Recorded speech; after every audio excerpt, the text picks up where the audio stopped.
Back in the day, choosing the right font was always the hardest thing to do with a website design. The one main reason is that when you choose a font, not everybody's going to have access to that font. So what will happen is your browser would substitute that font to something else, and that would cause an issue with your layout and so forth. So nowadays, with the at font face style rule, we can actually use any fonts that we want within our web page design. The key here is that you actually will have to upload the font to your web server so that everybody else has access to that information when they go and view your page.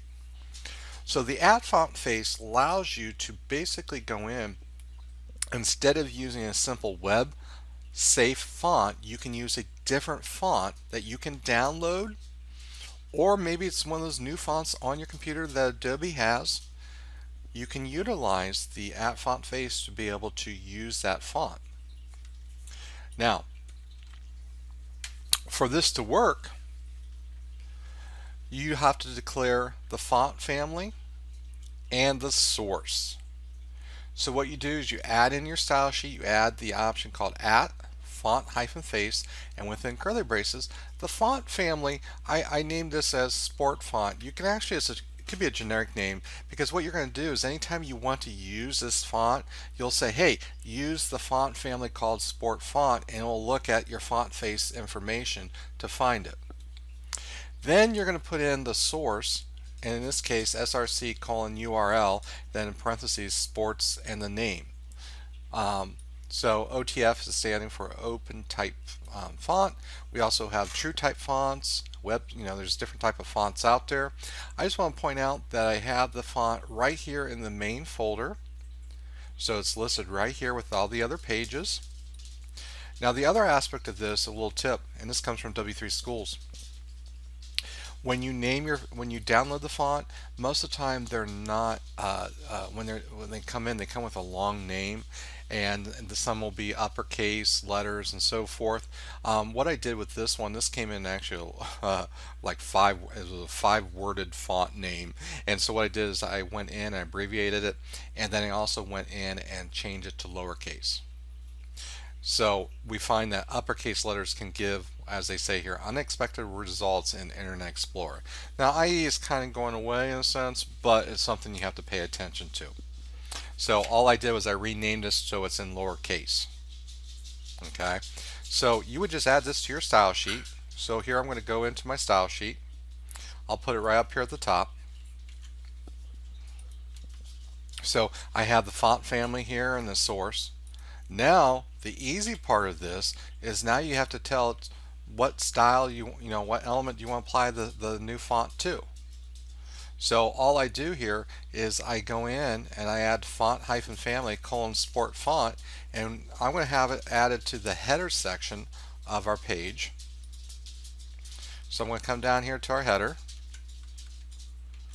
and so it knows that if it sees font hyphen family sport font, it knows to go in and find the sport.otf font. So let's save this real quick. Okay, so you see here we have this standard font that's in here for hole-in-one. So I applied the font face to the whole header section. When I click on refresh, you can see that the font increases and it becomes a different style. So this is a great advantage when you want to add to your overall design, is to use the font face style rule.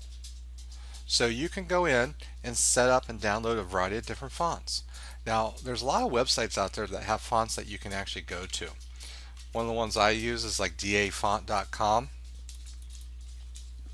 and these are free fonts that you can actually download. They're different categories that you can work with. They'll show you some examples, and you can actually download these if you wanted to and incorporate it. Now some of these fonts might not work in a sense on a website, so I tend not to use too many script fonts because they're harder to read for the viewer. Okay, but there are different types of fonts you can check out. Here's one that's kind of based on the Star Wars, one for Batman, and so forth. And these are fonts that you can actually download and try out. Now, again, just keep in mind when you work with the fonts, you have to have the font stored with your other assets, and then you have to have the URL pointing toward that font. Now, Firefox has some more great information out there. Mozilla does have great information on using the font face. So do a little search on Google. If you do a search and you just type in font hyphen face, you'll find one that will send you to Mozilla. It talks about all the information about the font family and the source. So if you want to get more information about that, you can do so. And it shows you examples of what you can actually change and control with that. But there's tons of information out there. W3 Schools has some great information to take a look at, and some other tips and tricks places as well. So there's plenty of information out there online, as well as in the lynda.com videos that most students have access to on that part. So something to take a look at. So if you're looking at your style of your website and you said, man, it's just a standard font, everybody has that, what can I do different? Well, find a font that fits your theme. Find something that goes in and works with your design, and use the @font face to go in and make sure that font works. So it's a great little thing to look at. Have fun with it, and good luck with it.